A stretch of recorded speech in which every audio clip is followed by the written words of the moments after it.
না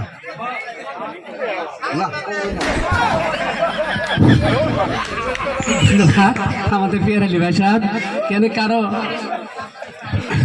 ধরেন সবাই আজকালে সবাই বুঝে জানা তার মানে কারো একটা অভিজ্ঞতা নাই যে 10 জনের সামনে খারাপ কথা কোয়ার অভিজ্ঞতা কারো আছে কারো নাই, কিন্তু সবাই বুঝে, সবাই জ্ঞানী, সবাই গুণী, কিন্তু ওনার এই অভিজ্ঞতাটা নাই যে কব। এখন এই সবাই যুবক সমাজের আহমদ আলী সাহেবকে 2-4 কথা কোয়ার জন্য। আসসালামু আলাইকুম। সাউন্ড করবেন, সাউন্ড না করলে ভালো লাগবো না, বুঝছেন? হ্যালো, আজকে সভা সভাপতি মহোদয় আর সম্মানী সদন, মানে এই নিউজে দেওয়া হয়েছে, সবাই জানেন কি উপলক্ষে দেওয়া হয়েছে, এটা তো সবাই জানেন। আজকে যায় আঙ্গুর জেড়ে ওয়ার্ড 3টা ক্যান্টিকদার, কিন্তু 3টাই এক বস্তিতে পড়ছে। এখন আপনারা দল ডাকবেন, আজকে ইউডিএফ দল আছে, কেউ নির্দলীয় আছে, কিন্তু এর ভিতরে কিন্তু ভাগ আছে। এই যে যেটা ওয়াকআপ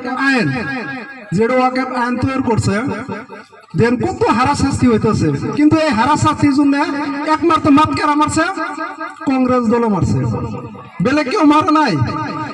মারছে কি আজকে ইউডিএফ দল মারা নাই?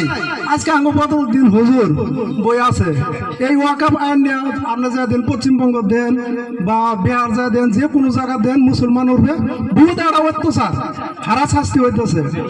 গতিব ওইদিকে লক্ষ্য করে দলের কেন্দ্রিকদার যে যোগ্যতা বা 2 বস্তু আনবার পাবো, কবার পাবো, বস্তু একটা আনবার গেলে কিন্তু পাওয়ার লাগে, কথা কোয়া লাগে, এই বস্তুটা আমার ওয়ার্ডে দেওয়া লাগবো। আর যদি একটা যোগ্যতা মেম্বার যদি না হয় বা অতটুকু যদি না জানে, তাহলে যাই রকম এই বস্তুটা আমার দেন, না হবো না, এরকম আছে। কারণ পঞ্চায়েতে কম বেশি গেছি, দেখছি বস্তুটা। গতিকে যেটাই করেন বেশি এটা কই না, আরো আছে কবার। মোটামুটি ভুট্টা একবার কেন্দ্রিকদার রহিমা বেগম আঙ্গর নিজেরই বস্তি দরপাই বলানো, সেই শিক্ষা দিতেছে, উচ্চ শিক্ষা তো ওই দিও আছে, কহারও পাবো, সবাই উনি মুখ দিয়েছে হাতে কোদালের ছবি। ভুট্টা নিজ ইচ্ছা ভাই বোন বা কয়েকজনে একটা হয় নিজ বুঝলা ভুট্টা ওই জায়গা দিয়ে দিবেন। এইখানে কি আমার বক্তব্য। ধন্যবাদ।